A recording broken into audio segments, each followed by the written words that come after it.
Magandang araw po sa inyong lahat. Salamat po sa Diyos, sa Panginoon at sa Espiritu Santo. Welcome po sa ating channel, Odel Terang Partem. Let us hear the other side. Ito po ang inyong host, Jesus Sokgang Jr. Sana kayo ay masaya kasama ang inyong pamilya at kung kayo'y nag-iisa ay masaya kayo sa Panginoon. At shoutout pala kay Bubi Kaputli. Sinare niya yung aking reels, yung Facebook live, sinare niya po at nagbigay po ako doon ng comment. At itong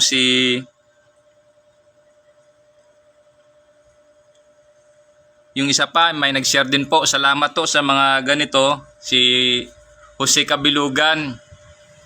Thank you very much po sa pag-share ninyo.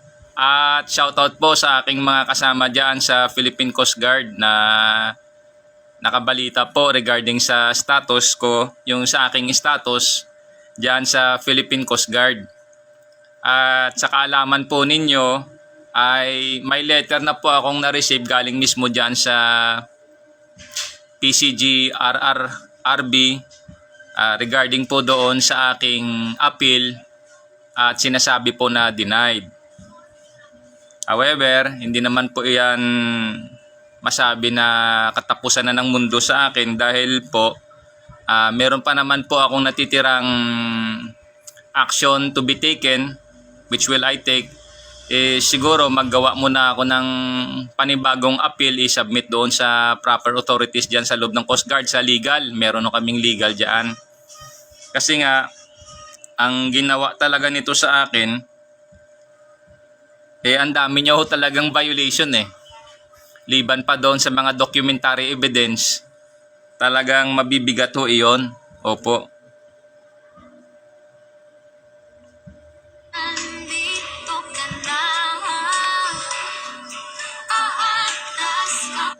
So, dahil dyan, nag-Facebook live ako at nagpapasalamat sa dalawang followers or aking viewers, si Bubi Kaputli at si Jose Kabilugan. Maraming salamat po at sana yung aking reels na Facebook live na iyan ay makatulong din po sa ibang mga concerned na mga tao na nagtatrabaho din po sa gobyerno na may kahalintulad din po sa ginawa sa akin.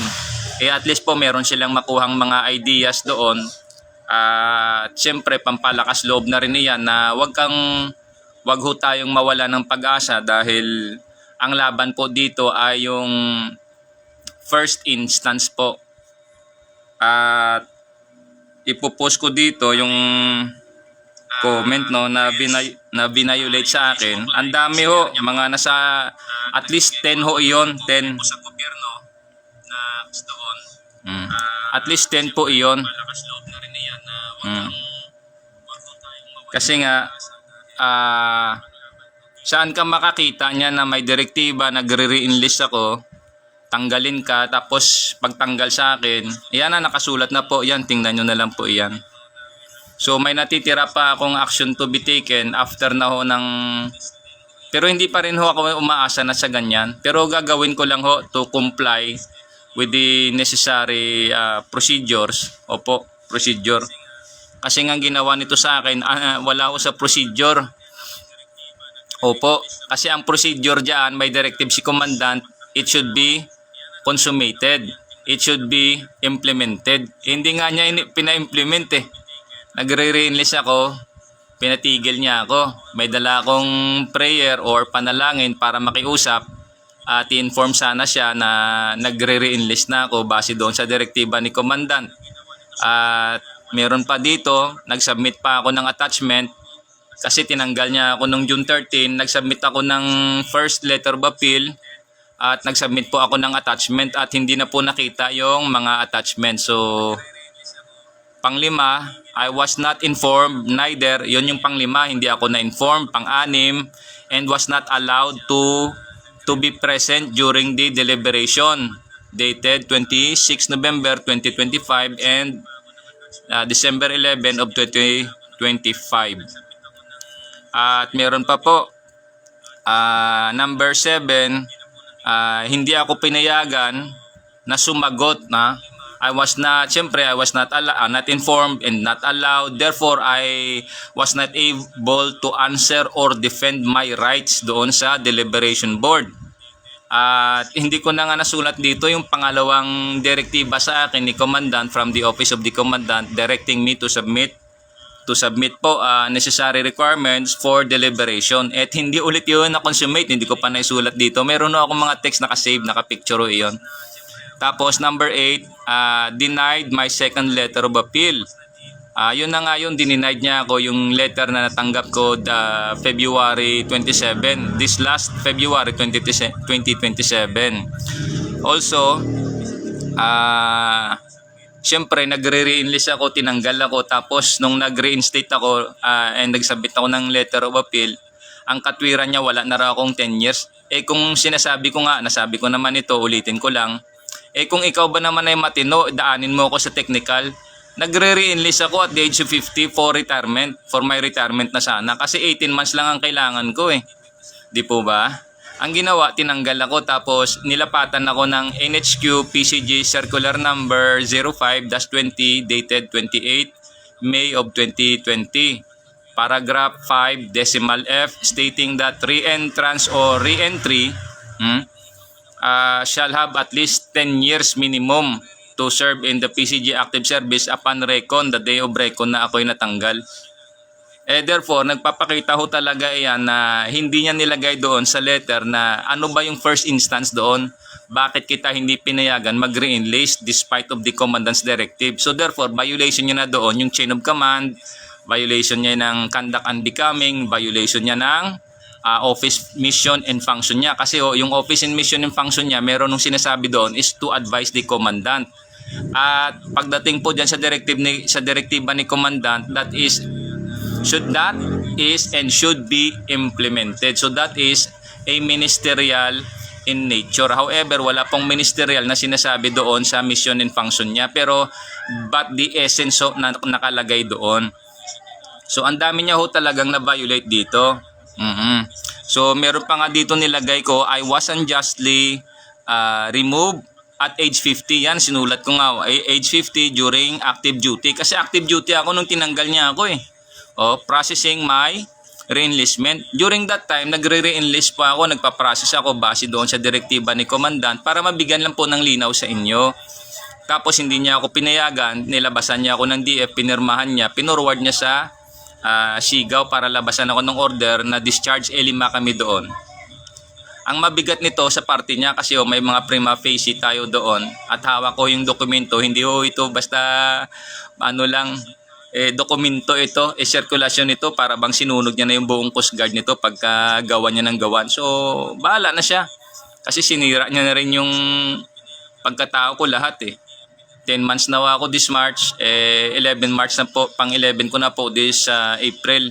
So, ganun siya kalupit na iniwasan niya yung issue doon na bakit niya ako tinanggal, hindi niya nga maisulat doon sa letter galing sa board, hindi niya maisulat kasi siyempre violation niya yun Opo, kasi during that time hindi naman sakop ng board yung re-enlistment na yun kasi process yan Opo, process yan ng mga organic personnel dyan sa Philippine Coast Guard prior their 3 years. Opo, yung 3 years po yan po yung sinasabing kontrata namin sa government po. Opo, kaya nagre-re-enlist kami is para yung aming physical, yung capacity namin kung kaya pa. Hindi ko naman sa hinahamak yung marami sa amin dyan. Siyempre, kita naman sa katawan. Ako, nakita niya naman. At nakakapag-pull up pa nga ako rito. Reverse pull up pa nga di po ba? So, ganon. Ngayon, ito pang sabi niya, siyempre, nakalagay dito sa number 10, PCG RRB Chairperson, intent. Nilagay ko po, intent and manipulated plan to discharge me at age 50 and strike me of a 10 years remaining active service. So makita ho talaga ito na this is injustice at yung constitutionality po. At makitaan talaga ng abuse of authority ito kasi napakalinaw, siya yung acting CG1, siya yung chairman ng board, siya pa yung chief of staff. Lahat iyon related sa personnel po, sa management ng personnel. Hindi nga niya ma-cite dito yung mga previous na report ba sa mga medical kasi i-refresh ko rin kayo. Noong 2016, nag-re-enlist ako. Meron na akong hawak dito mga documents na ako po ay fit to re-enlist. At inulit lang iyon dahil siyempre nag-aaway yung dalawang officer na ranggong kapitan, mga senior officer iyon. Yung CO or commanding officer ng medical, the late Captain Gibb, nagpahinga na si Sir eh. Tapos itong si Captain, drop name ko pa ba siya rito? Yung dating CO ko sa Taguig.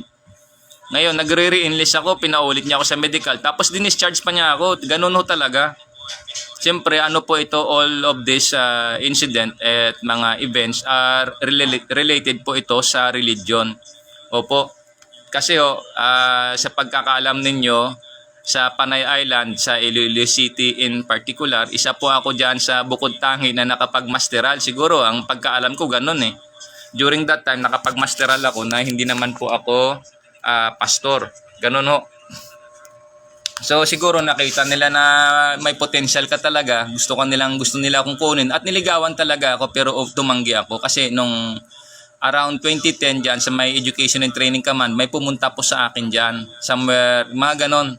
Kinausap ako at sinabihan ako na ako'y kausapin ng isang direktor ng isang ahensya ng gobyerno.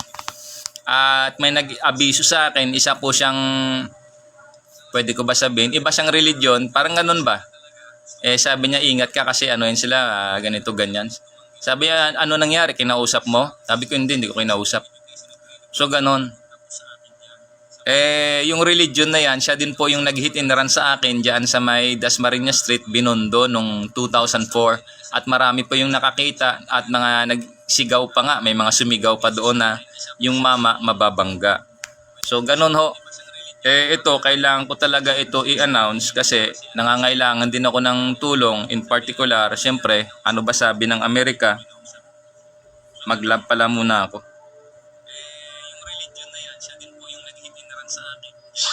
Siyempre, kailangan ko mag-salita dahil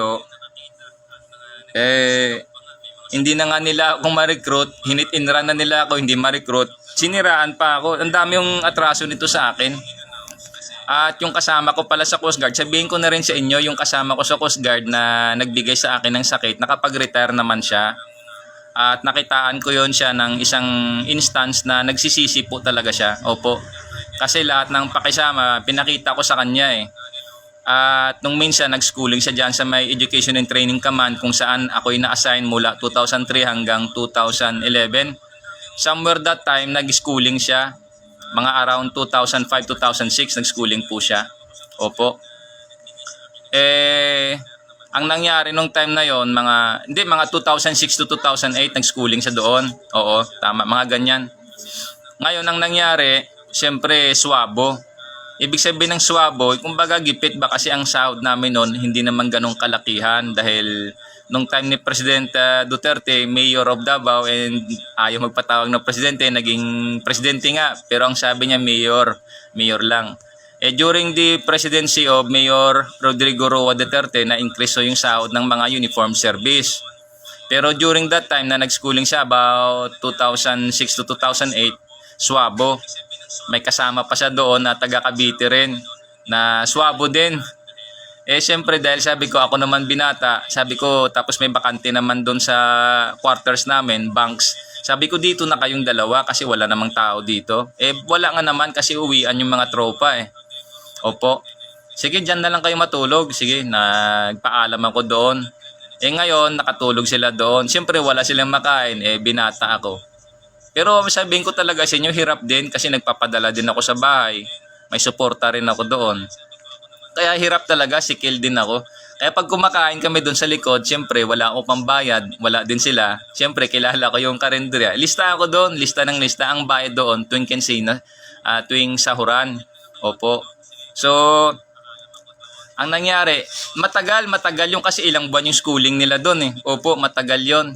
Ang nangyari pa nga doon sa isa naming kasama, wala na ngang binibigay, wala na nga, nagiinom pa. So ganoon, in short, talagang nasulak din siya sa kasama niya.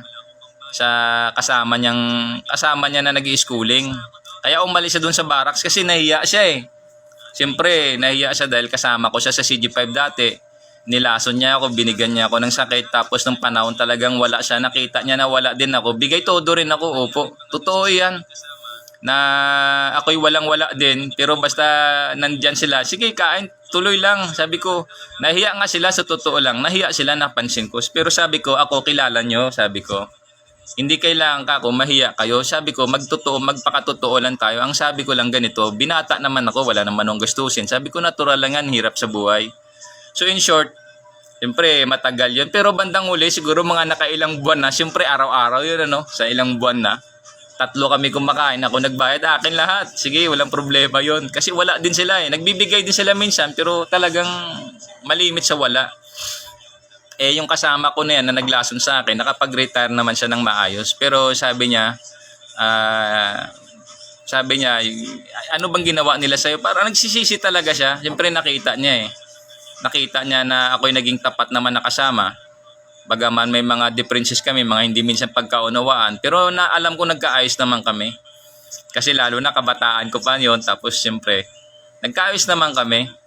Tapos nasa probinsya siya ngayon, umuwi na siya dyan sa somewhere dyan sa Negros, sa I think taga-Hinigaran siya eh. Oo, taga-Hinigaran siya. Oo. So ganon, iniwan niya na yung bahay niya rito sa Cavite, umuwi ng probinsya. Siguro hindi niya para bang nagkakaroon ka ng sarili na pag nakita mo yung taong nilason mo, sinaktan mo lahat.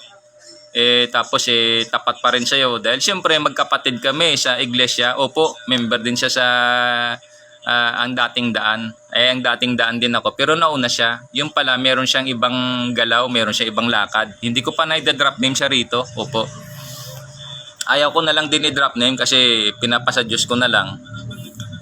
Dahil nakitaan ko man siya ng pagsisisi, pero huli na kasi ang lahat eh. Nagkasakit na ako hanggang sa nagpagamot ako. 3 beses na ako nagpagamot eh. 2010, 2016, tapos 2021. Opo, ganon. Pati yung anak ko nadamay. Siyempre, wala na siyang magawa eh dahil nagsisisi man siya. Ganon. Pero nung time na yan, doon kami sa headquarters. Doon pa ako sa headquarters since 2001 hanggang 2003. Alam ko yung mga galawan doon na obserbahan ko. May dumadalaw doon sa headquarters, mga ibang tao, mga ganyan. Nagsisinyasan sila. Tapos nung minsan, nakwento ko na rin sa inyo, natutulog kami, kinuhanan ako rito ng blood sample. Siyempre, pagka tingnan kung ikay positive na ba sa sakit. Ganun ho yung religion na yan na gumagalaw. So, ito, para sa inyo namang kaalaman, meron namang hong mas makapangyarihan pa kaysa kanila, yung taga Vatican City. Nung somewhere 2003 pumunta, or 2002 to 2003, somewhere that time frame, taga Roma ho, isang matangkad na pare, about mga 6'1", 6'2" siguro yung height, ang edad siguro mga about 65 years old. Opo, ganon. Nandun kami sa lobby, dyan sa headquarters, sa main lobby. Nakatayo sa podium, duty siya, tapos andun din ako. Umakyat yun sila kay Commandant nung buhay pa yun si Commandant ng Philippine Coast Guard, at the same time siya din yung Commandant during the active service of late Commandant Admiral Reuben Lista. Opo. Tapos meron akong boss doon sa plans and program sa CG5, nalaman niya yon, kaya nagalit siya. Pero ang nangyari, para matakpan na lang lahat, nilipat ako sa Coast Guard Education and Training Command since 2003. Ang alam nila, hindi ko alam. Opo, ganon. Siyempre, nabalita ko naman sa inyo. Alam ko ho, hindi lang ako nagsasalita. Sinabi ko lang nung time na ako'y nilason, nung 2022 or 2023. Doon ako assign sa Rexta, dyan sa headquarters. Nung itong kasama ko, nagkaroon kami ng hindi pagkaunawaan, hindi pagkaintindihan. Nagalit ako. Talagang nilabas ko talaga galit ko. Pati yung nilason ako, sabi ko 2 dekada ko nang tinitiis, tinatago. Ngayon ilalabas ko. Nilason ako eh. Yun, totoo ho iyan. Ngayon, yung may mga active officer pa, iba dyan, may mga retired na. Alam ho nila yung kwento dyan. Ang kaya ko lang banggitin dito at i-drop name si Admiral Lista. Siyempre nagpahinga na si Sir eh. Tsaka si Rear Admiral Joselito F. De La Cruz, nagpahinga na rin si Sir 2025 eh. Nalungkot man ako dahil si Sir De La Cruz, nakitaan ko rin yun, nagsisisi din yun si Sir. Kasi nung si Sir De La Cruz, nung na-assign din yan siya sa Coast Guard Education and Training Command, tinawag talaga ako noon weekend. Tapos nag-usap talaga kami ng masinsinan. Nakita niya talaga na siguro hindi niya matanggap. Siyempre nangyari na nalasod na ako, nasira na ako lahat. Pero tinanggap ko lang ako, hindi lang nagsasalita. Tahimik lang ako. Iniinda ko na ho yung sakit noon, tahimik lang ako ng tahimik. Tapos meron pang isang incident dyan sa Coast Guard na nag-re-enlist ako noon. Ang nangyari, nasa medical ako noon, ayaw ko magpa-inject kasi kailangan daw mag-inject para mag-re-enlist. Kasi sabi ko, ayaw ko magpa-inject ko kasi hindi ko kilala yung gamot na yan. Kailangan daw parang bakuna. Pag hindi ka raw na bakunahan, wala kang perma sa medical. Pinirmahan ko, nagpa-inject na lang ako. Pasalamat naman ako sa Diyos dahil hindi ako namatay nung panahon na yan. Kasi ramdam ko ho, parang merong nagkaroon ng sa loob ko, dyan sa headquarters. Dapat ikwento ko lang ng kaunti. Naglalakad ako dyan sa headquarters. Ang nangyari, para bang may tubig sa dibdib ko na napahinto ako, napahawak ako dito. Akala ko nung time na yun, mamatay ako. So I do not know if that incident related doon sa in-inject sa akin. Kasi may mga kwento talaga kasi sa mga uniform service, lalo na iba yung mga malapit na mag-retire, tinuturukan tapos ilang panahon, mamamatay na lang. So ganun katindi rito. So hindi ko alam bakit na naglingkod naman kami sa gobyerno tapos halos yung iba dyan sa amin nagbuwis na nga ng buhay. Pero ginaganito kami. So malungkot. Tapos yung nangyari pa sa akin, sinulat ko na at least 10 iyan. Pero syempre, hindi ko pa sinight dito yung others pa na mga related na patungkol sa trabaho. Opo. So lahat ito nang ginawa sa akin ng official na yan dyan, ng official na ito, dyan sa Philippine Coast Guard, halos nakita ko na lahat. Ngayon ang problema niya ngayon, siguro iniisip niya yung action na magiging nagagawin ko. Marami akong pwedeng gawing action, ang mahalaga lang, isa rito, makapag-file ako ng kaso sa korte at sa tulong ng mga abogado, mailatag ito ng maayos. Kasi pinapag-aralan ko rin ito. Talagang mabigat din yung mangyayari sa kanya kasi lahat ng paninikel, hindi na hustisya ito, paninikel. Saan ka makakita niyan? Active duty ka. 50 years old na ako. Active ako that time, nagre-re-enlist ako. Kasi ipaprocess ko na rin sana yung aking retirement. Yun sana ang pinakasadya ko. Mantakimot, itanggalin niya ako. Dininay niya ako ng karapatan ko na i-continue, i-pursue yung direktiba ni Commandant or i-comply. At meron nung re-enlistment na process, dininay niya. Alos ang dami nang ginawa niya sa akin. Ganun Ngayon ang ginawa niya na ito, nakita ko na, ang mahalaga lang ito, makapag-file tayo sa korte ng tao sa hukuman. At pagaman gagawa ako ng action, siguro gagawa pa ako ng panibagong letter of appeal, i-attach ko yung ginawa niya sa akin na to. Pero I doubt kung gagawin ko pa yan kasi sa loob naman ng Coast Guard yan Most probably, mauwi pa rin ito sa wala.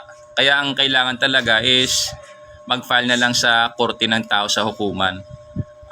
Talaga makita ang dami niyang violation. Ginamitan niya ako ng tinatawag na technicalidad pero in a sense na at the first instance, mali talagang ginawa niya. Active duty ako. I was 50 years old, nagre-re-enlist, may direktiba ni Commandant. Pinahinto niya lahat yun. Instead, pinalabasan niya ako ng DF, disposition form. Siyempre, nag-file ako ng reinstatement and dun sa letter of appeal kasi nakasaad naman dun sa discharge order ko, honorable, no hindrance. So, walang hindrance sa reinstatement or re-entry. Pero ang ginawa niya, lahat ng kapangyarihan niya, ginamitan niya ginamit niya lahat. Tapos ang sabi niya, denied. Saan ka makakita yan nag-deliberate? Nag-deliberate, papel ang ipaharap mo. Anong hustisya meron dyan sa deliberation? Tapos ang sabihin niya lang sa akin doon, 10 years. Natural, wala nang 10 years matira sa akin kasi 50 years old ako, tinanggal mo ko ng 50 years old Kung matino ka naman mag-isip. Tapos iti-technical mo ako dahil wala akong 10 years. Napakagaling mo Makita talaga yan na inustisya yan. Ang constitutionality niyaan sa Article 3, no man shall be deprived. Mismo sa aking discharge order, honorable, meron Natatakot siya rito kasi pagka ma-reinstate ako, mababalik lahat yon yung nawala sa akin. At the same time, ongoing yung kaso sa hukuman ng tao. At the same time, pwede siyang pailan sa ombudsman, sa Sandigan Bayan. Pwede yan. Pwede siya pailan din sa civil service. Patong-patong iyan. Tandaan ho natin yung mga government agency like the Ombudsman, Sandigan Bayan, or Civil Service, or Labor, those are agencies to help aggrieved parties, to help aggrieved employees. Isa ho dyan sa labor kasi civilian in nature yan, yung lahat ng kaso dyan are related doon sa mga private companies. But the civil service ho, lahat ho ng government iyan. So patong-patong ho yung magiging mangyayari sa kanya nito, at least na i-announce ko naman dito. However, hindi ko pa din na-drop name dito yung pangalan ng isang opisyal na yan. So talaga hong matindi ang pahirap na ginawa sa akin. Matindi ho, alam niya may anak ako, pamilyado ako. Isa lang naman anak ko, hindi naman ako nang gagago dyan. Pero ganun talaga ang ginawa sa akin. Ako sana, malugod naman ako na inaantay ko talaga yung deliberation. Kasi maghaharap sa deliberation, madepensahan ko sarili ko. Ngayon, para naman dyan sa iba kong kasama, na kung ano-ano ang inyong mga natanggap na balita, napakamali ho iyan. Napakamali ho iyan. Kasi base kayo sa verbal, sa salita, sa kwento. Sana binasa nyo yung mga documents related. Ako, hindi ako meron akong hawak na documents dito. Inisyuhan ako ng kung ano-anong mga findings ng isang opisyal na hindi naman siya doktor. Anong tawag nyo doon? Doctor of Psychology ka ba para isyuhan mo ako na ganito ako? Dahil hindi ako marunong makisama sa mga lasinggero? Wala kayo sa ayos Wala ho kayo sa ayos. Dahil yung kasama ko, tinuturuan ko. Saksi naman yung buong Rexta dyan Diba? Nirecommend ko nga kay sir na ibalik yung TINE para maging busy yung tropa, ma-upgrade yung kanilang kaalaman sa ibang mga field ng knowledge at mga field of knowledge na related sa Philippine Coast Guard. So ganun iyon. Tapos hindi nga na-highlight doon sa deliberation. Hindi nga ako nakakuha ng minutes of meeting pa. Hindi nyo nga ako pinrovide ng itong findings sa deliberation board. Wala nga ganun. Ang problema nyo kasi dahil alam ko yung kalakaran dyan sa loob, talagang pagka nasa korte, i-request ko iyon. Pati minutes of meeting, kung sino mga nag-attend, para ma-justify ninyo yung kanyong. Kaya itago nyo ho yung record na yan kasi baka iwala nyo iyan, yung mga findings or minutes of meeting. Tuturuan ko na rin kita, ma'am. Tuturuan na rin kita. Kasi asahan mo yan, ma'am. Ihingiin ko yan sa korte na i-provide ninyo yung minutes of meeting. Kasi bago kayo naglabas ng resolution, nasaan yung minutes of meeting, nasaan yung picture, nasaan yung audio, nasaan ho yung documents, nasaan ho yung attendance. Ano ho yung doon, ano ho yung objective doon. Hindi nyo nga ako pinaharap Ngayon nakita mo na ngayon, ma'am, yung ginawa mo, grabe yung problema mo, ma'am, no? Ganon yon, ma'am, ang problema mo. Ako tinuturuan lang kita, ma'am, na hindi nyo dapat itapon yon. Kasi pag itapon nyo, another technicalities iyan. Another technicalities iyan. Turuan na lang kita, ma'am, para magtumibay kayo. Para kasi wala kayong awa, ma'am, no? Wala kayong awa. With your rank, and with your position, dapat makitaan ka ng pagiging isang leader. Ganun ho. History kahit sa anong bansa, titingnan nyo yung history, makita mo yung mga leader ho na malulupit. Ang mga leader ng mga malulupit, hindi ho nagtatagumpay. Nagtatagumpay ka, ma'am, oo. Kasi mantakin mo ba naman, papaboran ka talaga ng Coast Guard dahil ranggo mo, ma'am, is 1 star Commodore Ako man PO second. Tapos ginanito mo ako. Ganon ka ho, ma'am, kalupit. Hindi ka ho, ma'am, makatao. Wala ka hong makataong puso. Nanay ka, pamilyado ka, may magulang ka rin. Ako ganon din. Kung nabasa mo sana yung sinasabi diyan sa Doctrine Development Research Center or DDRC dati na sa Blue Book Manual, MOU, Memorandum of Understanding 01-2000 or dated 2000, ang sinasabi is directing all government agency for national development. And what is that national development? Kung within the institution itself, sinisira mo yung kasama mo. Anong atraso ko sa iyo, ma'am? Tanong kita. Anong atraso ko sa iyo? Bakit ganitong gawin mo sa akin? Dahil ba, ma'am, may nag-endorse? Sana pinaharap mo ako, ma'am. Inarap mo sana ako nung May para nag-uusap tayo. Kausapin mo ako ng masinsinan para malaman mo. Hindi ako traidor, ma'am, gaya ng mga kasama ko dyan na traidor. Sabihin ko sa iyo, ma'am, yung mga kasama ko dyan, may alam akong baho nila dyan. Pagdating sa legalidad ayaw ko lang banggitin dito. Pero tinatrato pa nila ako, yung mga kasama ko dyan na enlisted din, mga non-officer din iba. karamihan. Tratuhin ako ng inustisya. Bakit sila wala? Sana pinaharap nyo ako ma'am para malaman yung baho na tinatago nila. Ano bang ginawa ko dyan sa Coast Guard? Sinira ko ba yung kasama ko? Tinulungan ko nga eh. At meron akong mga alam dyan ma'am na active pa nga ngayon eh. Yung iba nga nandyan, may mga ano sila dyan, hindi nga ako nagsasalita. Hindi ko nga sila sinusunog. May mga kasama ako dyan. Anong nangyari? Nag-away kami pa noong 2022-23. Nagalit talaga ako ng gusto. Pero hindi ko siya pinersonal, tinulungan ko dahil ma'am ang nakita ko sa kanya awa, hindi galit. Kung tutusin nga, matuwa ako doon eh kasi pwede siyang makulong sa kaso niya eh. 10 years na yung kaso, 15 years na yung kaso niya. O pwede siyang makulong doon. Mantakay mo sa counts lang eh, sa counts lang ng homicide eh, ang dami nun. So ganun ma'am, yan ang level ng professionalism ko. Pinapaalam ko dito at alam yan ng buong Coast Guard or ng Coast Guard na mga top brass dyan. Ngayon may mga top brass dyan na galit sa akin. Bahala kayo sir. Bahala kayo. Ano ba sir ang kinagagalit mo sa akin sir? Hindi naman kita i-drop name dito sir. Kilala rin kita sir. Sir kilala kita. Hindi kay sir, ikaw sir, salamat sir dahil naawa ka sa akin, tinanggap mo pa ako at doon sa opisina mo, tinanggap nyo ako sir, pinakain nyo pa ako. Sir, salamat talaga sir dahil tayo ay minsan nagkasama dyan sa CG5. Kilala mo ako sir, hindi lang ako noon nagpasign sa Zambales noon sir. Hindi ko man kasi alam sir na nandun kayo sir sa Zambales. Wala talaga akong alam noon sir. Tapatin na kita dito sir, sabihin ko yung katotohanan. Yan talaga sir yung totoo. Hindi ko talaga sir alam na nandun kayo sa Zambales. Kasi nung panahon na yan sir, lumural na ako nun sir. May sakit na ako nun sir. Iniinda ko lang. Tapos yung kasama natin sir, na kasama natin sa CG5, alam niya ito. Alam niya yan. Ngayon, kung makarating man sa yung Facebook live na ito, tandaan mo, magkasama tayo sa CG5. Meron tayong hindi pagkaunawaan doon, pero sinabi ko talaga sa'yo, hindi ikaw yung pinupunto ko doon. Nung narinig mo akong sumigaw doon sa alley, doon sa corridor, doon sa may second floor, nung nagsigaw ako doon, ang totoo talaga yung kahit buksan ng Diyos ang aking isip at ang puso, magkita man tayo sa kabilang buhay bandang uli. Yun talagang sinabi ko, hindi patungkol sa yung sinabi ko. Kasi nung umakyat ako sa barracks doon, nagulat nga ako, lumuluha ka eh. Sabi, ano yung sinabi mo na yon? Sabi ko, Chip, hindi ikaw yun. Iba yung pinapatungkulan ko doon, hindi ikaw. Nung sumigaw, sabihin ko na rito, lousy! Gumanon ako.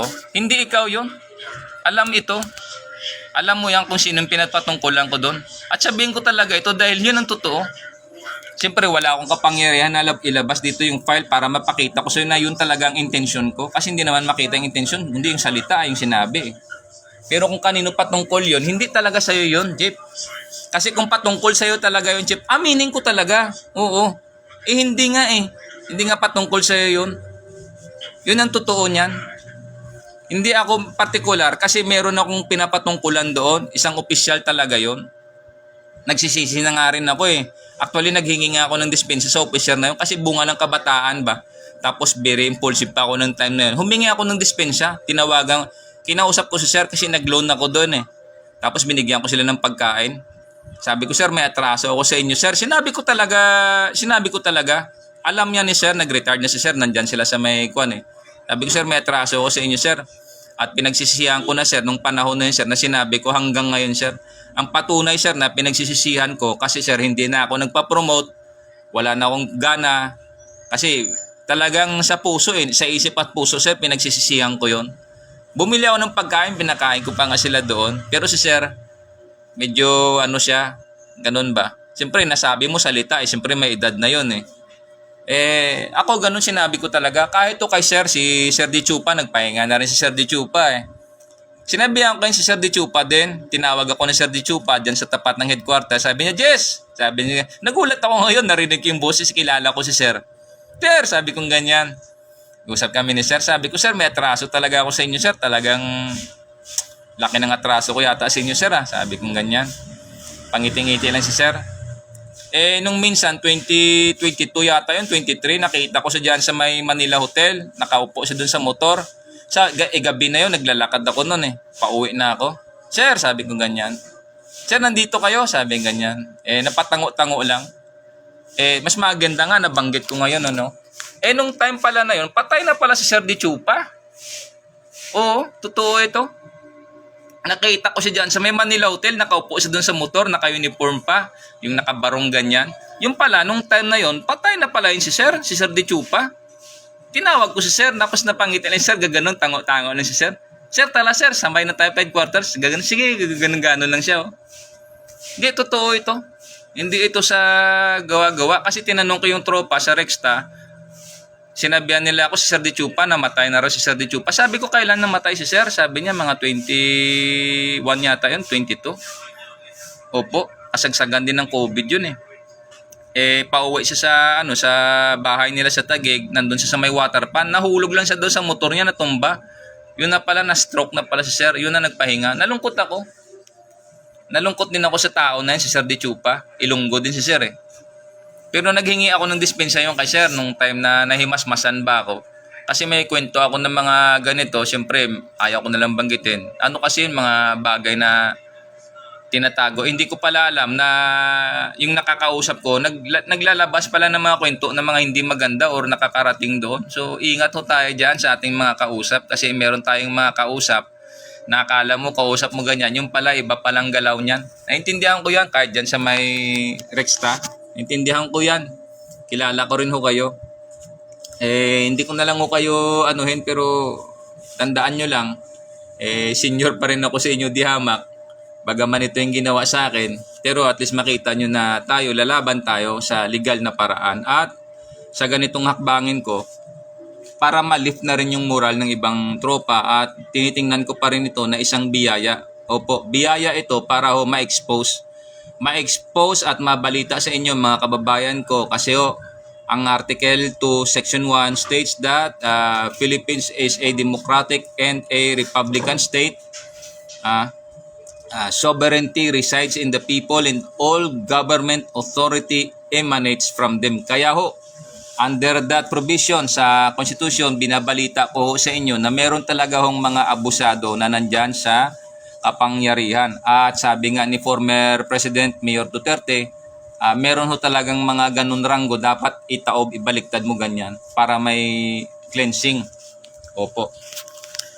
Ito nga, pinost ko na yung magiging, ang dami kasi ng topic nito, hindi ko pa nga naisamang ibang bagay dyan, no? Sa dami nito, 10, mahigit yan, no? Ang dami ho. So,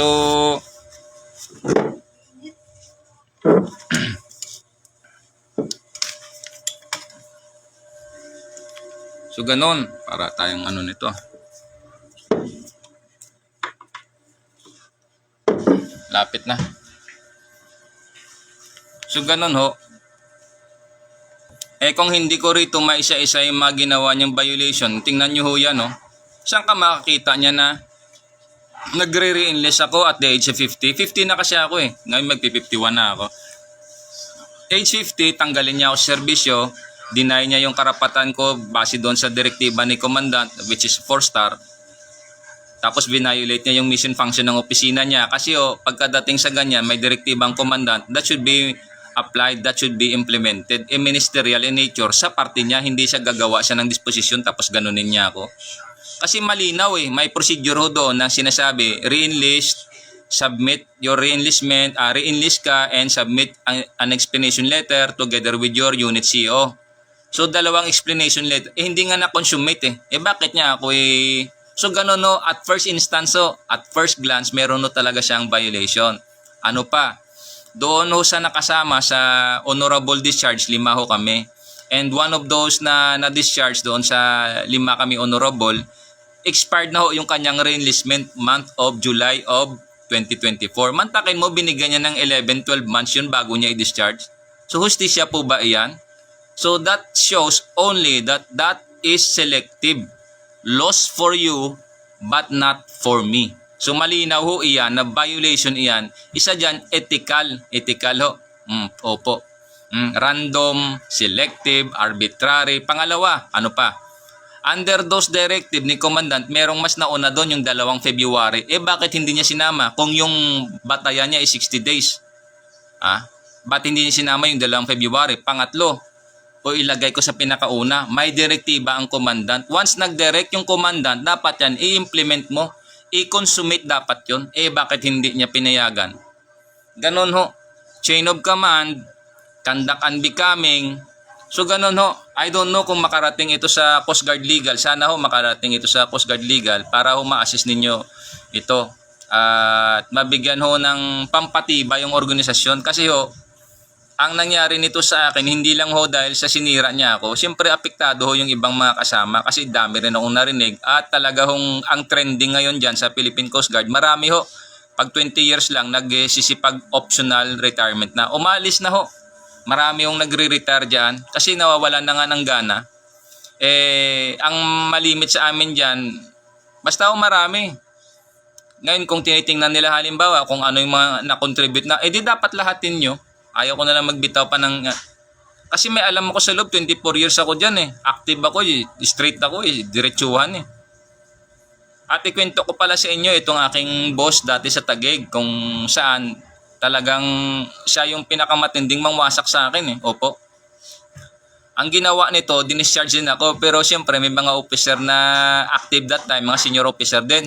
Shout out ko na rito si Sir Bondanchan. Sir, Rear Admiral Bondanchan, sir, thank you very much. At ako'y nakita ko kasi dun sir sa signatory sa papel, kayo yung nakapirma sir. So salamat sir.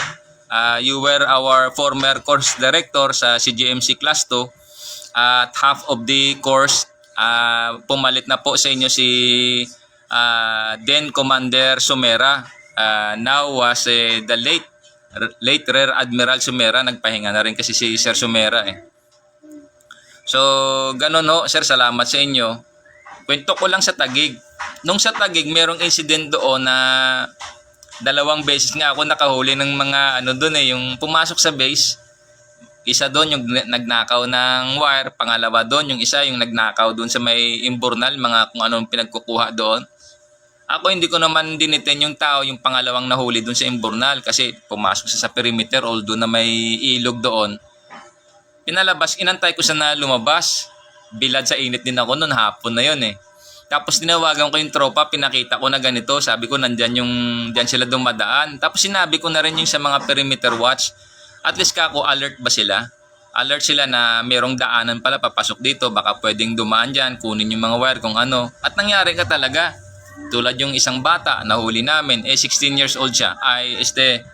I think 17, opo, 17 years old siya. Merong batas na juvenile act na hindi mo pwedeng kasuhan yung yung mga teenager, dapat pauwiin mo. Mantakin nyo, kwento ko sa inyo ito kasi mahalaga rin ito para sa akin At least mailabas ko rin ba yung mga tinatago ko na hindi naman ako laban sa boss ko na nag-discharge sa akin. Akin may kwento ko lang sa inyo. Hinuli namin yung bata kasi nga ang nangyari, itong kwento niyan. Nag-iikot ako noon, pumunta ako sa may post 2 sa Taguig. Pinuntahan ko yung mga kasama doon. Yung kapitbahay doon sa perimeter watch, may mga bahay doon na overlooking ba. Sabi niya, sir, sabi nga, bakit? Sabi niya, sir, may kawatan dyan, sir, nandyan. Sinaway nga namin, ayaw nga, sir, magpapigil, sir. Sabi ko, anong ginawa? Sabi niya, sir, kinuha yung mga wire ninyo, ang haba ng wire. Ganun ba? Sabi ko, salamat saan pumunta? Sabi, sir, tumakas, sir, kasi nakita niya kayong padaan kayo Kasi alanganing oras yun, alanganing pahinga talaga yun, pahingahan yun Pahingang oras yun. Ganun ba? Tapos umaambon pa yun sabi ko, sige salamat Pagdating ko ngayon doon sa tropa, tinanong ko sila. Sabi ko, bakit wala kayong ilaw? Sabi kong ganyan. Sabi niya, si Ma, sabi niya ganyan. PYC, sabi niya ganyan. PYC kasi, although senior ako doon sa simaan namin, ayaw ko naman kunin yung pagsimaa. Gusto ko PYC na lang kasi ayaw ko bang ganyan, sirain yung samahan nila. Baka sabihin nila, iba yung galaw ko, stricto ako, hindi ako umiinom, hindi ako nagsusugal, hindi ako nagchichicks, ganun ba? Baka masira yung tempo nila doon o samahan. Sabi ko, sabi niya PYC kasi pinatay nila yung ilaw doon sa base. Sabi ko, iradyo mo, tawagan mo. Tinawagan ngayon. Tinanong ko yung switch, tingnan yung switch, tiningnan. Bukas naman. Sabi ko, hindi nyo pala alam. Sabi niya, ano yun PYC? Sabi ko, yung wire ninyo, pinutol ng kawatan, nandun na daanan ko, nandun ngayon yung wire, nakalatag ngayon dun Ang haba ng wire, iniwanan ng kawatan kasi napadaan ako Umaambon pa nung time na yun, naka-raincoat ako ganun. Sabi ko next time, ganito na lang. 'Di ba sa pagka sinasabing patayin yung ilaw, dapat iradyo muna, abisuhan kayo. At sabi ko, tandaan nyo, babalik yun siya. pagka namatay yung ilaw, tapos wala namang abiso, wala namang warning, wala namang usapan, takbuhin nyo na, nandun yun, sigurado yun. Eh nangyari nga talaga, kasi nangyari yun mga 2015 ano yun mga January of 2015 yun. Opo. Tapos bumalik yung bata mga February, month of February. Dinali niya ulit makalipas siguro 1-2 linggo. Tinakbo ngayon ng mga tropa, nahuli nila ngayon yung bata. Halos, sabi ko, nakita nila, siyempre, sabi ko, wag ganyan, sabi kong ganyan. Eh akin kasi ano lang, pananakot lang ba, tinakot ko yung bata. Sabi ko, akin na, ganito, ganyan. Tinatakot ko lang. Pero hindi naman wala tayong intensyon na saktan ba yung bata. Kasi meron doon yung civilian ba, mga barkada ng tropa, lumapit ngayon, binuljak na ngayon yung bata. Sabi ko, wag.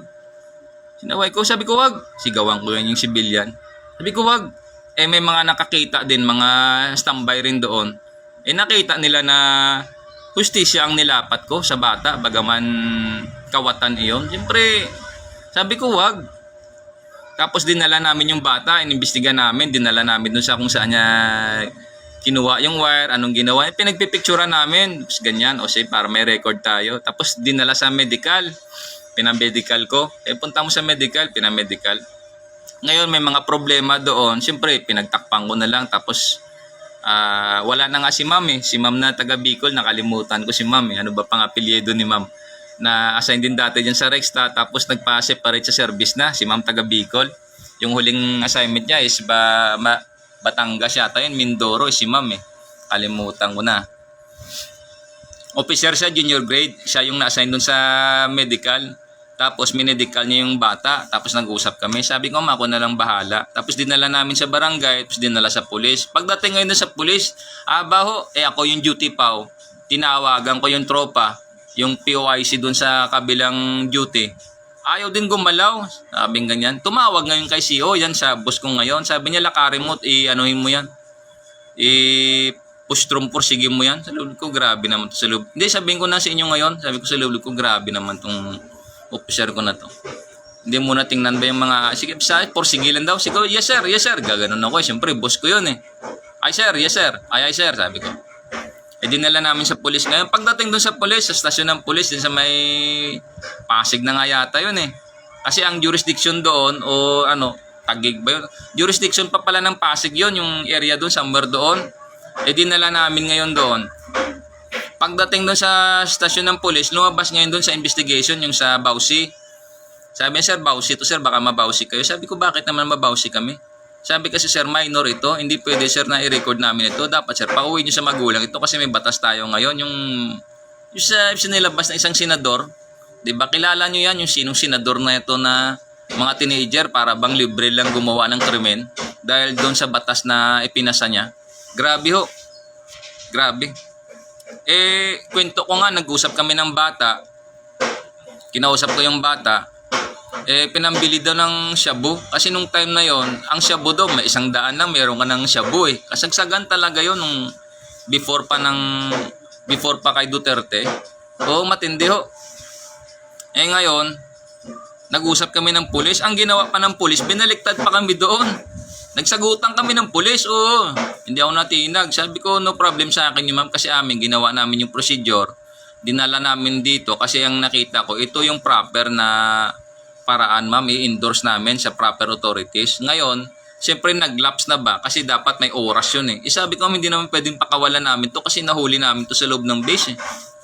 Sabi ko, kaya pinaprocess namin ma'am para hindi naman kami balikan nito. Kasi kung may mangyari dito, siyempre, sagutin namin ito. Mantakin mo, nandun kami sa police station, tumawag yung CEO ko na, yung boss ko, kinausap na ganito, ganyan, ganito. Sinabi ko, sir, hindi natin pwedeng matuluyan to, sir, kasi minor to, sir. May batas, sir, na hindi pwedeng ikasuhan yung bata. Dapat pauwiin. Tsaka may oras kasi, sir, nag-lapse na ba, sir? Kasi pinaprocess namin, hinanap namin yung bahay, magulang, kanino. Yung mga tulad niya, magulang niya, tatay niya, yung tatay niya, security guard, nung kawatan, nung nahuli namin nagnakaw. Ngayon, ito kang nangyari. Nagsagutan kami ngayon ng pulis doon. Hindi, inuwi na lang namin ngayon. Umuwi na lang kami. As in, kinalimutan na. So, pinuntahan ko ngayon yung bahay ng tatay niya. Wala akong tulog nung time na yun. Grabe yun talaga. Oh. Wala talaga. Inaabot kami doon hanggang alas 6 yata. Alas 5 yun. Mantakay mo nahuli siya mga around alas 2, alas 3 yun. Mantakay mo inabot na ako ng umaga na, mga alas 6 na. Pinuntahan ko yung bahay, walang tulog-tulog. Ako pa yung duty pa nung time na yon. Kinausap ko yung tatay, sabi ko ganito ganyan. Siyempre, kung ano man mga usapan yun, siyempre basta nag-uusap kami. Tapos yung mga tropa, alam nila yan, may mga tropa doon na, siyempre, kasama, alam na basta naayos naman ho, maayos naman, at mapayapa naman. So, ganun ho. So, yung boss ko na yan, siyempre, ganun ho talaga sila rito sa Pilipinas. Sabihin ko nga sa inyo, yung the unprecedented shuttle conquest mahirap po talaga. Kasi dito sa amin, lalo sa serbisyo, yung endorse ba? Pag once may endorse ka, tapos ka na kaagad, lapatan ka na kaagad ng hustisya, atawin ka na kaagad. Ganun ho. Tulad yung ginawa sa akin, in-endorse ako. Wala talaga, wala nang kapag-pag-asa. Pero ito ay aking pag-asa na isulat ko naman under sa mga yung ginawa sa akin ng isang senior officer dyan sa Philippine Coast Guard. Matindi ho talaga. Kasi siya yung may hawak ng kapangyarihan, siya yung acting CG1 related sa personnel. Kahit i-deny niya man yung direktiba ni Commandant, call niya yan. Kaya nga yung lately lang, yung letter na natanggap ko galing doon sa PCG, RR, RB, yung letter, denied yung aking tawag nito, letter of appeal for reinstatement kasi nga wala na akong 10 years na matitira sa serbisyo. So baga, dinaan niya talaga ako sa teknikalidad. Ginagawa niya talaga akong tanga nito, ginagawa niya akong bobo. Pantake mo, nagre-reenlist ako that time, active ako, tanggalin niya ako para lang i-technical niya ako. Anong klase yun? Anong kademonyuhan iyan? Ganun ho. Ngayon, pag sa korte ito, makita yung constitutionality niyan tsaka yung intent niya. Pagpalagay natin, kahit sino ngayon dyan sa Coast Guard, ingat kayo dyan kasi 25 years na kayo halimbawa, may natitira sa inyo, 6 na taon, nagka-problema kayo ng ganito halimbawa. I-discharge na kayo tapos i-deny niya kayo ng reinstatement or ng re-entry kasi nga wala na kayong 10 years. Anong ibig sabihin nun? Active yung tao, tanggalin mo tapos iti-technical mo dahil walang 10 years. Anong hustisya iyan, ma'am? Anong hustisya? Gano'n ka demonyuhang galawan niya na yan pala ang policy? Dapat sana nilagyan nyo doon provision unless yung tao na tulad sa akin, 6 years na lang natitira sa akin, ba't mo ako hanapan ng 10 years? Wala na ng 10 years sa akin. At that time na nagre-release ako, active ako. Tanggalin mo ako tapos lapatan mo ako ng 10 years. Hustisya ba yan? Yan ang problema mo ngayon, ma'am. Dahil malinaw iyan na pinersonal mo ako. Lahat ng sinight ko rito nandun. Wala pa nga rito yung mission and function ng opisina mo. Hindi ko pa sinight dito yung mga minutes of meeting ninyo, kung sino kayo dyan. Kasi dapat may mga pirma din yan. Yung mga ngailangan yan sa korte. Ano ang naging batayan ninyo? Bakit na hindi nyo ako? Dahil wala na akong 10 years. Kasi yun ang nakalagay sa letter, wala na akong 10 years Kung matino ka ba naman, tanggalin mo ako age 50 tapos hanapan mo ako ng 10 years? Justification ba yon? Kalokohan yun. Ano bang ginawa ko? Dapat nilabas yun. Tulad yan sa medical, dapat nilabas nyo yung ginawa sa akin dati ng mga opisyal dyan, ng boss ko dyan sa Taguig, plus yung isang opisyal dyan sa medical. Naglabas sila ng labas ng mga findings nila doon, hindi naman sila doktor. Anong tawag nyo doon? Tinuturuan ko na kayo, bakit? Bakit hindi nyo nilapat sa akin yan? Nasaan yung minutes niyo? Dahil sabi si Raulo? Anong si Raulo pinagsasabi nyo halimbawa kung si Raulo ako? Ganon, dahil sa findings na ganon. Kalukuhan nyo yan, ma'am. Problema mo talaga yan, ma'am. Tsaka, sir, dyan sa medical. Sir, hindi na kita banggitin dito. Ikaw, sir, yung pumirma. Ikaw ang naglabas, sir, ng findings dyan sa Coast Guard Medical regarding sa pagkatao ko. Ang masabi ko lang, sir, hindi naman kita sinusunog dito at hindi ko din na-drop na yung pangalan mo. Buhat nung natanggap ko yung letter galing sa'yo. Ikaw pumirma, yan. Dito pangalan mo. Nandyan, documents. Hindi ka, sir, doktor, hindi ka naglabas ka ng mga ganyang bagay. Problema, sir, na malaki yan. Dapat pinahandle nyo sa professional, sa talagang doktor. Pati yung civilian, sino yung si Mara? Bakit siya galit sa akin? Kasi pagdating sa usapan, hindi siya umuobra. Graduate siya ng psychology, pagdating sa reasoning, hindi siya umuobra. Bakit niya ako i-gauge doon, ilagay niya ako sa isang doktrina na gawa ng tao na libro? Hindi dahil hindi niya ako kaya, labasan niya ako na kung ano-ano mga findings niya. Katangahan yan, gagang babae na yan. Hindi ko naman inaanong family name niya. Tawag sa kanya lang Mara Ewan ko ba, Mara? Mara Uton o Mara Demonyo ba? Mara Demonyo? Hindi siya obra sa akin sa reasoning. Labasan niya ako ng kwan. Una, sa edad lang mas lamang ako sa kanya sa edad. Psychology siya. Anong alam niya sa psychology? Sa psychology, tanda ko yan, nung second year college ako, si John B. Lacson, ang sabi niya, there will always be greater or better person than you are. At meron na mga person na mas lesser sa pagkatao mo. Ganon yan, kahit sa desiderata, sinasabi yan Diba?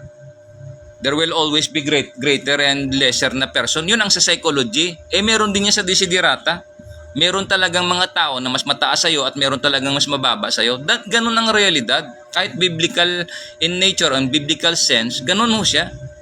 Hindi niya matanggap kasi psychologist siya. Graduate siya ng university. Ikaw, Coast Guard. Ang baba ng tingin niya sa akin. Baka hindi niya nakita yung background ko. Meron ako sa maritime school at meron kaming subject na psychology doon. Natatandaan ko yun, second year college ako noon. I think second semester yun o first semester. Natatandaan ko yung sinabi nun sa psychology, there will always be greater and lesser person than you. Ganon sa psychology niyan sa desiderata. Basahin nyo, ganon din sa desiderata yan. Mantakin mo hindi niya matanggap dahil hindi siya mobra sa akin. Mantakin mo, utusan niya ako ng utusan. Una, hindi kita direct officer, ba't mo utusan? Nasa takeout namin yan, to follow all officers appointed over us. Siya siya? Psychologist siya. Hindi naman siya official ko. Alokohan yun. So, sir, dyan sa medical, hindi sa nagre-reasoning ako. Ang sinasabi ko lang, sir, yung katwiran. Bagaman, sir, yan ang ginawa mo sa akin, sir. Nilabasan mo ako ng findings. Kahit ako, sir, medyo masama loob ko, sir, noon. Pero hindi ako nagsasalita. At hindi ko kayo sinusunog. At wala akong intensyon para kasuhan kayo anuman. Nung time na inisyu nyo sa akin yan. Kasi, yan ang naging basihan nila However, pagdating dito sa latest na letter from the board, which was chairperson by yung acting CG1 natin dyan, siya din yung CS, siya din yung chairman ng board. Talagang sabi niya, ang reference niya para hindi ako ma-reinstate or ma-denied yung aking letter of appeal, reinstatement o re-entry is yung NHQ PCG Circular Number 05-20 dated 28 May of 2020. Paragraph 5, decimal F. Yun yung tineknikal niya ako sa 10 years. So good luck ma'am sa inyo. Korte na lang ho ma'am. Antabay na lang tayo. Kasi sana masagot na rin ako ng abogado. Matulungan ako sa legal na hakbangin na ito. Para mapanagot din kayo ma'am. Kasi ma'am, kung ganyan kayong opisyal dyan sa Philippine Coast Guard, ginaganyan yung mga kasama ninyo, hindi ka nga gumawa ng action para kausapin ako. Kung alam nyo pala man maganon ang naging problema dyan, dapat naglabas kayo ng mga panukala para mapapatibay yung organisasyon. Ano bang naging dahilan? Bakit ganito?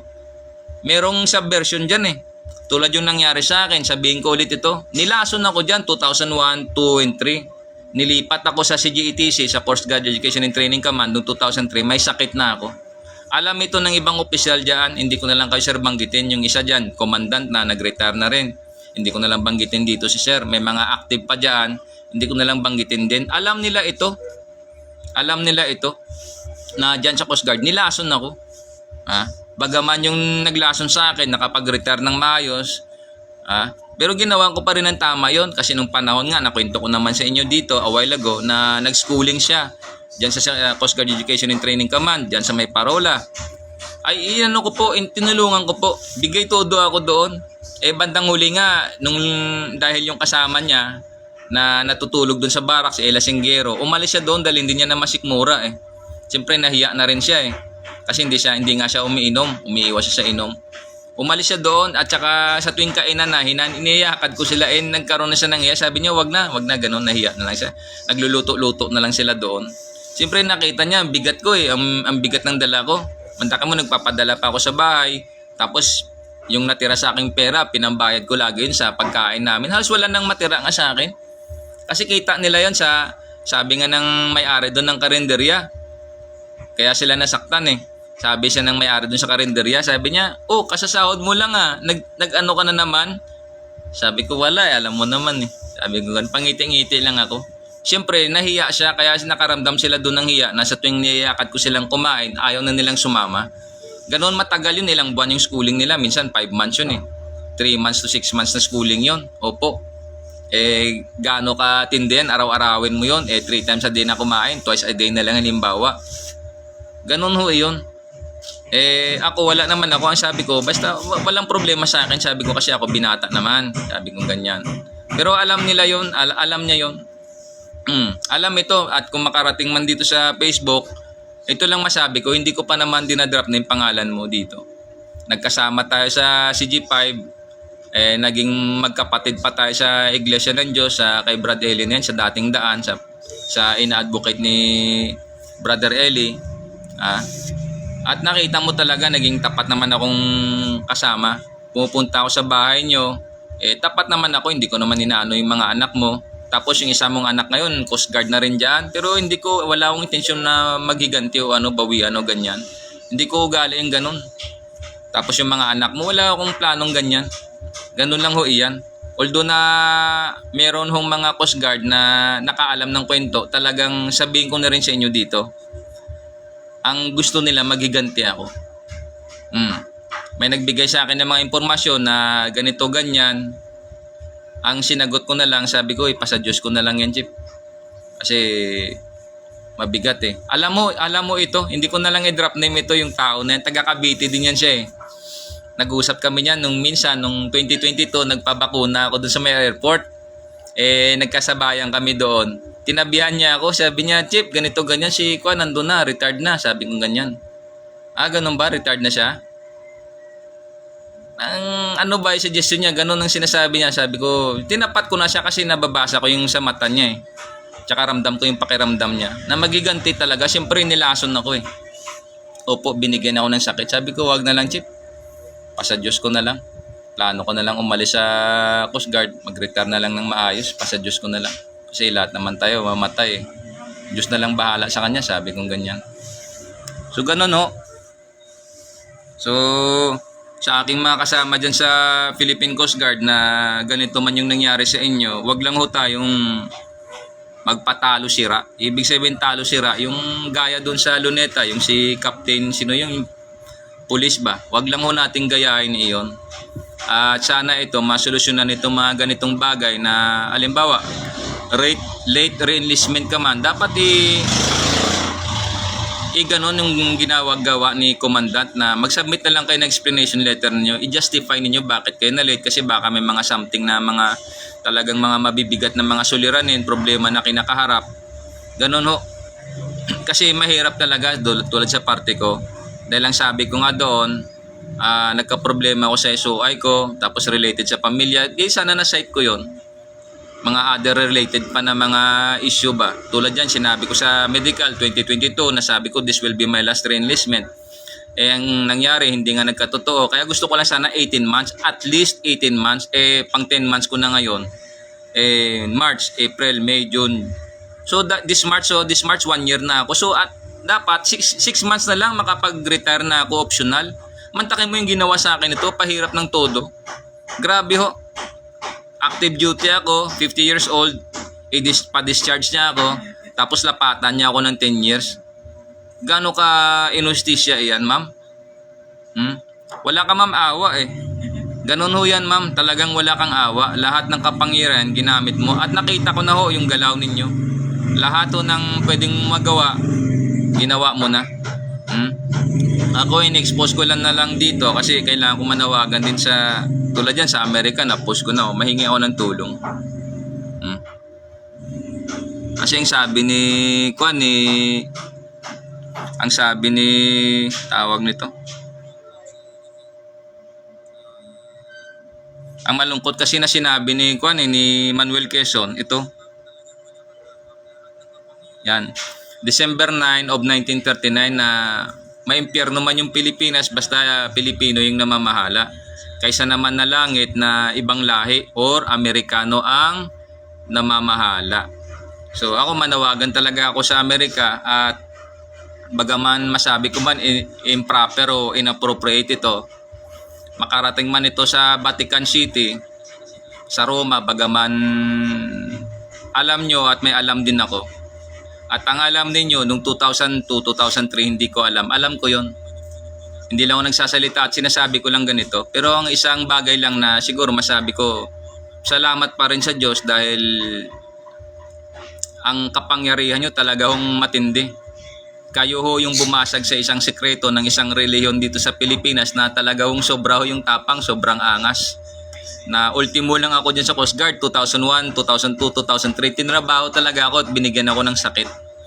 Opo, may mga operatiba sila, ahente sila doon, pupunta sa headquarters, sa mess hall, yun, nag-aabang yun, sa tuwing kain kami, sinasabayan kami. At meron pa dyan, dyan mismo sa tapat ng headquarters, anong year yun, mga 2001 yata yun, 2002. Ang sabi doon ng lalaki, lumabas siya doon sa isang kotse, naka-blue polo, ano siya, naka-blue, kulay blue yung ano niya, polo shirt. Polo shirt, ano ba tawag? Kasi may polo barong eh. Polo shirt, yung may collar. Yan, polo shirt. Sabi niya, nasaan yung opisina ni Commandant? Sabi ko, saan yung office of the Commandant dito? Sabi ko, yan sir oh. Yan ang gusto kong malaman. Yan ang sabi niya. So, mula nung sinabi niya yun, hanggang ngayon hindi ko makalimutan yun. Alam ko na ang effect ngayon nun. Ibig sabihin, in-endorse talaga ako ng gusto para makita na yung security level ko ba na para bang wala akong pakialam. Kung ikaw ba naman matino, magtanong ka sa akin, malay ko kung bisita ka ni boss halimbawa, tsaka bago ako serbisyo, kita naman sa ranggo ko, apprentice seaman ako that time. Tanungin mo ako kung saan yung opisina ni Commandant or yung office of the Commandant. Siyempre ituro ko nandyan kasi nandyan kayo sa headquarters. Common sense yun. Common sense yun. Ganun ho, natatandaan ko kayo, grupo kayo. Malakas na relihiyon kayo. Tulad yan, ito, i-shoutout na kita dito. Gusto mo ba i-shoutout kita rito? Isang kaibigan ko dyan sa Iloilo City, tinatrato kong kaibigan. Si Arnold. I-shoutout na kita rito, Arnold Mendoza. No? Arnold. Dahil paano tayo nagkakilala, it's because kay Dennis, si Dennis Cortez yan. Yung si Dennis, classmate ko yan sa Jan Bilacson nung first semester. Dyan sa Bilya. Yan ang tinatrato ko rin kaibigan. Pero anong trato nyo sa akin? Hindi ho makatao yung trato nyo sa akin. Alam ko yon. Noong 2004, I think 2005, pumunta ka rito sa Manila, dyan sa may UN, somewhere dyan sa UN, sa hotel. Nag-usap tayo, tinext mo ako, puntahan kita. Pumunta naman ako, ganda nga ng hotel mo eh. Tapos naglakad tayo papunta doon sa may Malacanang. Doon sa bago yung isang tulay. Nag-usap tayo doon, tapos nire-recruit mo ako na pumasok sa inyong iglesia. Ayaw ko talaga dyan. At kung natatandaan mo, merong ano doon, yung Honda CRV na kulay green, na may black na color pa na pan. Alam ko yun kung anong ginagawa nun. Alam ko yun kung ano din siya. Yan ang sekreto na tinatago nyo. 2005 pa, 2 dekada kong iniingatan yan. Ngayon nilabas ko na. Alam ko yun. Alam ko rin yung intention mo, bakit mo ako gusto hikayatin na sumanib dyan sa inyo. Ayaw ko talaga. Ganun yan. Natatandaan mo yung green na Honda CRV na nandun na habang kinakausap mo ako, nire-recruit mo ako na sumali, ganyan. Pati si Bradley, sabihan mo na walang kwenta, ganito, ganyan, dito ka na sa amin.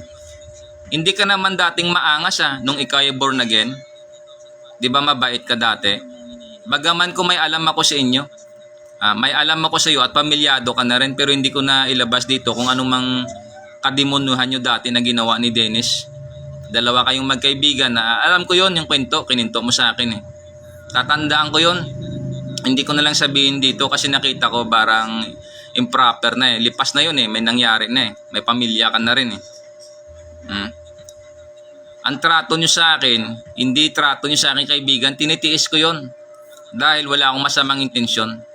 Pero sabihin ko sa inyo, hindi na ako bulag, hindi na ako gaya ng dati. Kaya ako dyan, lumayo na sa inyo. Ina-add friend nyo ako, mini-message nyo ako, tinitext nyo ako dito kung ano-ano, lahat-lahat, hindi na ako sumasagot.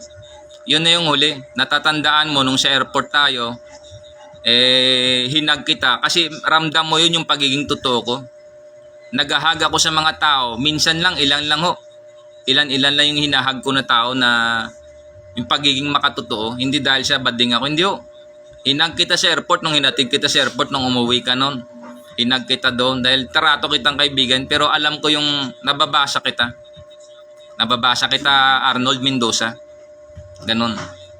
At sinasabi ko rin sa'yo, yung tao na nakatayo doon habang nag-uusap tayo, nandun yung kanyang Honda CR-V na kulay green, nag-uusap tayo, nakikinig yun siya. Malaking mama eh. Alam ko yun. Naintindihan mo? Alam ko yun. Alam ko yun. Yun lang ho.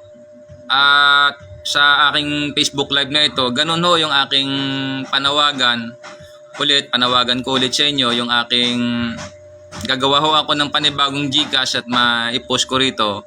Hihingi po ako ng sa inyo ng tulong regarding sa finances. Opo. At siyempre, si Nick Woodman, founder CEO of GoPro, sino ba naman ako? Walang problema sa akin yun, basta ako in-announce ko yung totoo na yan.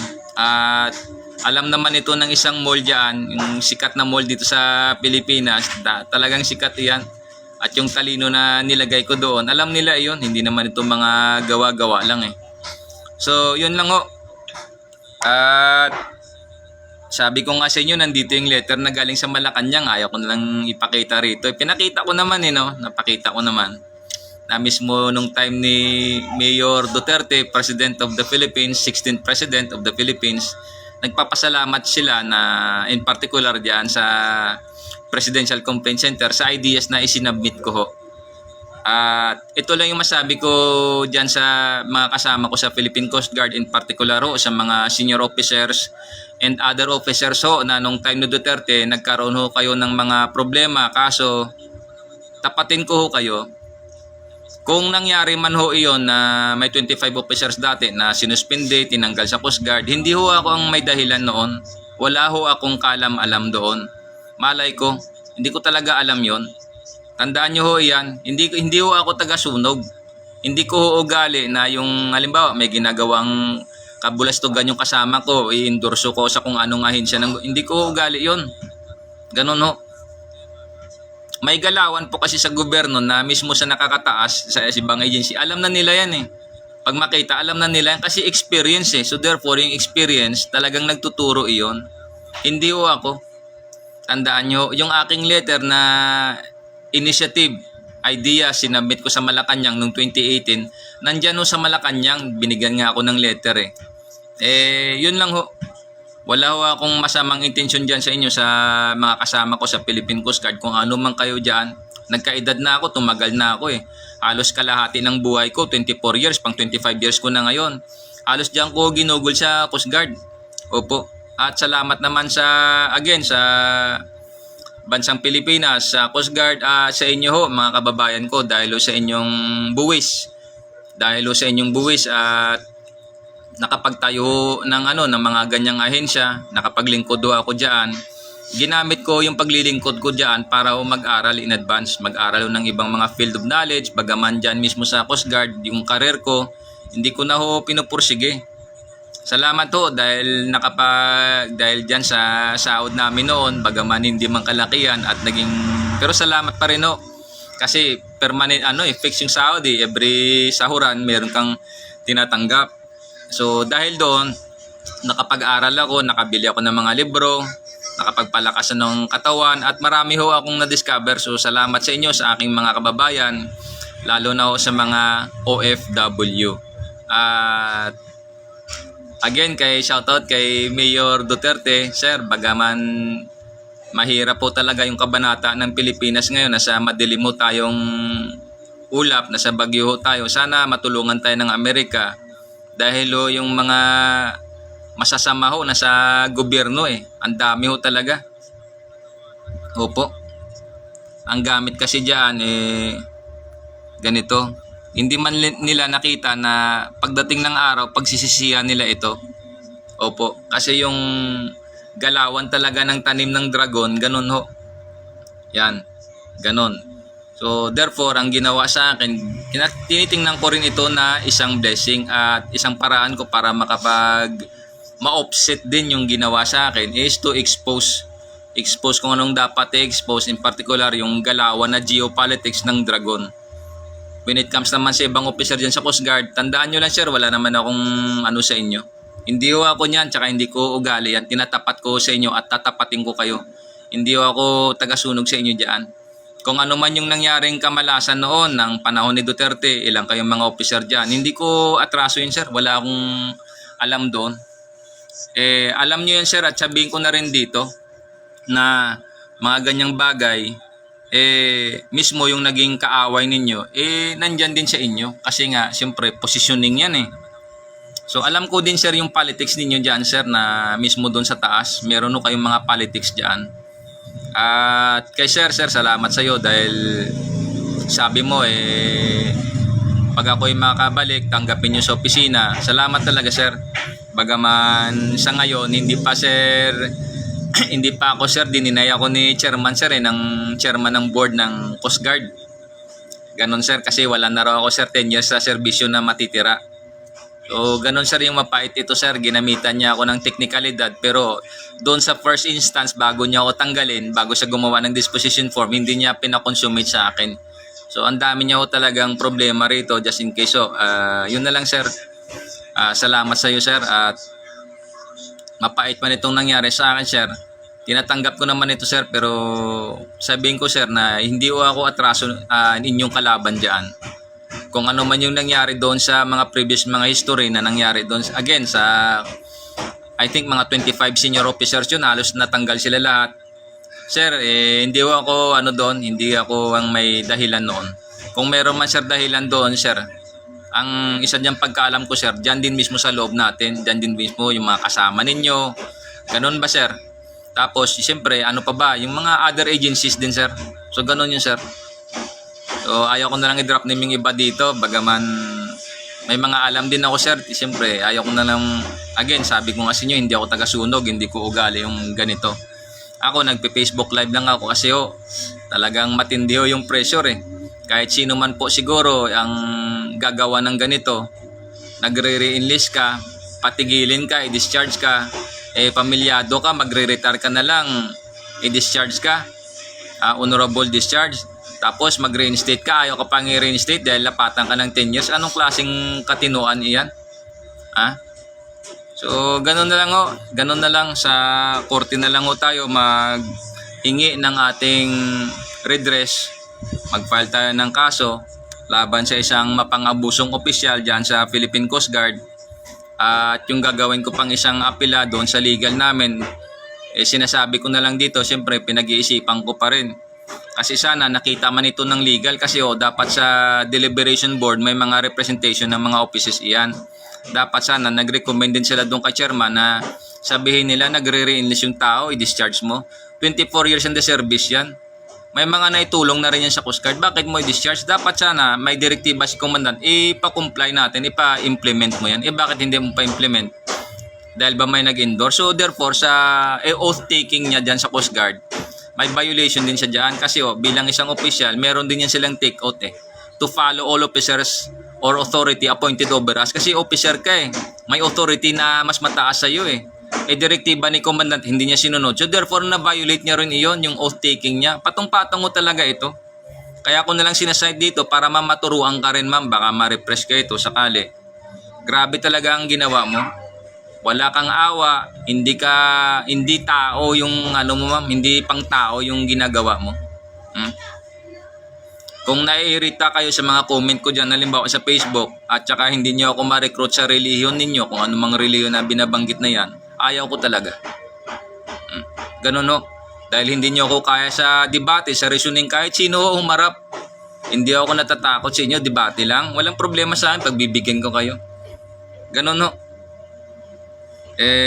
ito yung malungkot. Binawian ako, lalo na siyempre magkalo-halo na dyan yung geopolitics, itong communist China na traidor. Ang dami dito. Daming nagkikasing sa akin dito, yung mga inchik pa nga iba, meron pa nga silang intimidation yung mga tainted na sasakyan. Antabayanan ka, abangan ka, ganun. Tapos meron pa nga ng mga nagbumotor, parang mga hit and run ba, yung mga hitman, yung mga style na ganun, mga ganung movement ba. Tapos lahat ng galaw mo, may mag-aabang ganyan. Lahat na nga, pati ng resources ng government, ginagamit nila para mag-casing sa akin dito. Hindi naman ako natatakot kasi pag matakot tayo, magbabayad din tayo niyan. Kasi bakit tayo matakot na magsabi ng totoo? Nasa Revelation 21 verse 8 yan. at sa mga duwag. Cowards go to hell. Lalo na siyempre yung mga injustice dito. Yung mga inustisya na yan.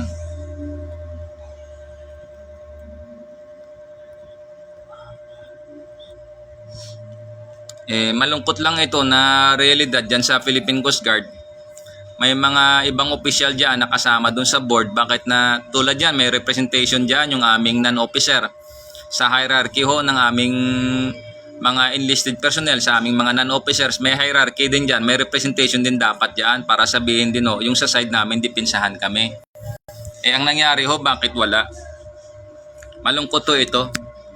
Siyempre, hindi ako yung nasa posisyon pero akin lang, nagpapakita ito na talagang wala man lang may nagsabi doon na i-highlight man lang na tayo, nagserbisyo ako, active ako 24 years, bakit na i-discharge ka, honorable, tapos lapatan ka ng 10 years?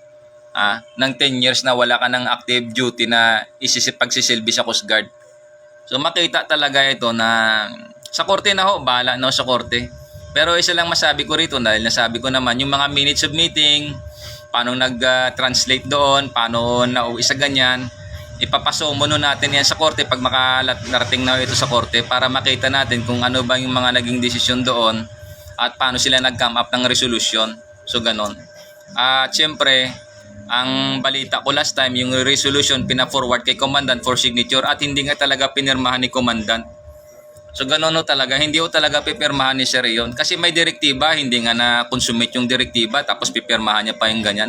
Anong labas noon? Di inustisya, naturingan pa namang tatay ng Coast Guard yan, ng buong Philippine Coast Guard, yung commandant, tapos gaganunin yung isang hamak ni PO Second. Ano yun? Siyempre nakakahiya yun. Sabihan mo lang sa akin, ganito, ganyan, ano bang panlaban ko doon kung ganyang ranggo? Siyempre hindi ako lalaban, lahat ng sabihin ni Sir sa akin yun, ay sir, yes sir talaga yun. Ganon ho. Kasi binigyan nga ni Sir ni Commandant Shout out pala sa'yo, Sir, kay Admiral Ronnie Hill Gaban, Sir. Thank you very much sa direktiba na inissued nyo nung May. At sa pangalawang direktiba, Sir, from the Office of the Commandant ng Philippine Coast Guard, nagpadala ulit ng text directive, through text, direktiba through text message. So, ganun ho. Salamat, Sir. So, ganun lang ho. Hindi talaga pipirmahan ni Sir yun, yung resolution na galing ho dyan sa chairman. Kasi yung chairman, siya din yung acting CG1 na siya yung nagpa-discharge sa akin. Siya din yung chairman, siya din yung chief of staff ng Philippine Coast Guard. So, kayo na ho bahala kung ano man yung masabi nyo dyan. Ganun lang ho. Okay, parang madilim yata. So, again, shout out sa aking mga magulang, aking mga kapatid, shoutout sa inyo. At lalaban lang ho tayo sa proper na forum kung saan ho sa hukuman ng tao na ang ating pag-asa may hustisya. Kasi dyan sa loob ng Coast Guard, kita naman ho kung ano yung galaw nito. Kitang-kita ho talaga at mabalita ko sa inyo. At na-post ko naman, pero others dyan, meron pa hong mga karugtong iyan. At kung ano pa yung mga legal na mga repercussions na ito, hindi ko na lang ho lilitrahan pa. Kasi pagdating sa korte, mas maganda doon na lang ho. Para hindi tayo ma-preempt.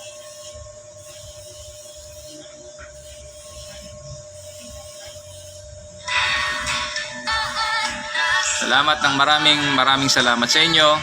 Ito po ang inyong host, Susok Gang Jr. o The Alteram Partem. Let us hear the other side. Amen.